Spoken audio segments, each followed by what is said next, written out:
Okay, I don't so know. she had Ewing sarcoma, Ewing. It's actually a very rare cancer. Yeah, Only that's what I like wanted to know. 200 to 300 kids maybe get it a year. Um, and it's weird because it's predominantly in Caucasian kids get it. It's funny because you learn these things with cancers because like some cancers go towards an ethnicity group a little more. Um, I just don't understand how it is, and they don't really know much about it.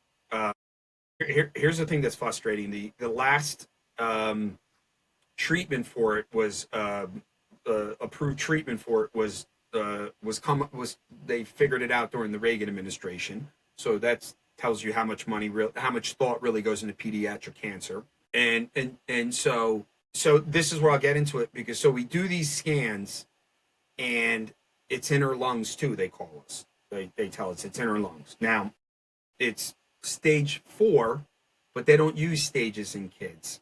So, but it's already metastatic. Okay, and they're like, oh yeah, we can fight it. I didn't look up anything about this cancer until after Lucy died. Jamie looked up a lot of stuff. I didn't want to look up anything. Hmm. I'm like I said, I'm like, Tell hey, me why. Why didn't you want to? because I wanted to keep optimism because I'm also like a realistic person.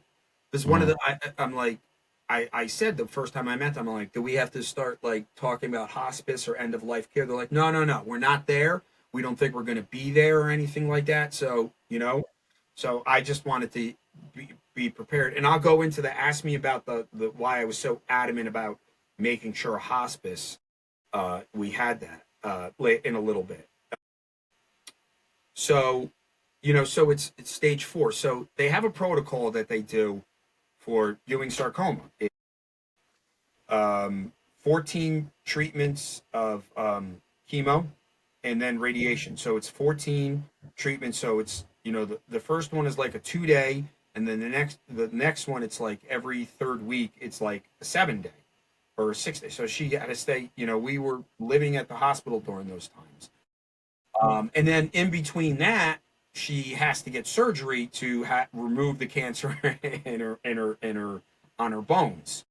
So that was November 9th, 2021. So she starts these treatments and stuff. So, you know, it just your whole life changes. Um, it's like we had a camp that she was going to go to, and we spent the summer going to the hospital. And then I didn't go to work. Jamie didn't go to work. We were very lucky, and I feel guilty to that. Like I was lucky my job. I had sick time.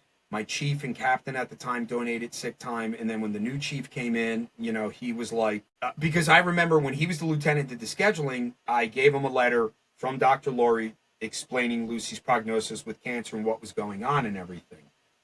And he goes to me, he's like, why are you giving me this? I go, LT, I'm doing this to be on the right side. He goes, is somebody giving you shit about it? I go, no, but I go, this place. Somebody will say something and somebody will do something.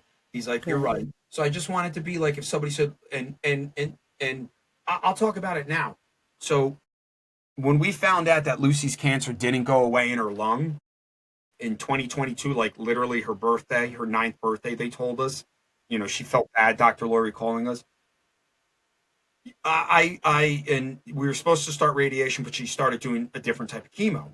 And I was going back to work a little bit here, but like then I would just be like, I'm not fucking coming in tomorrow. I wouldn't come in, and I didn't call out and stuff. They knew what was going on. The leadership there knew what was going on. Two of my fellow detectives told another detective, hey man, you got to tell Macaluso to call up and take his time because he's going to fuck us, because they didn't want to have to work the mid shift when they were on call 12 to 8, or they wanted to take time off so they can not come in or take overtime. I said to my buddy, and he was the messenger. I go, you're fucking kidding me, right? I mean, I'm not going down the shore drinking. I'm sitting on the couch with my daughter or taking her to the fucking hospital for chemo, okay? Or, cleaning up her vomit, after chemo. I mean, this is the brotherhood in blue. This is why I get fucking bent out of shape. Not everybody was like that, but these are two fellow detectives did this. So I'm still bitter. I'm not gonna let this go. I'm sorry. Like, I'll die in this fucking hill. Let me interrupt you real quick, because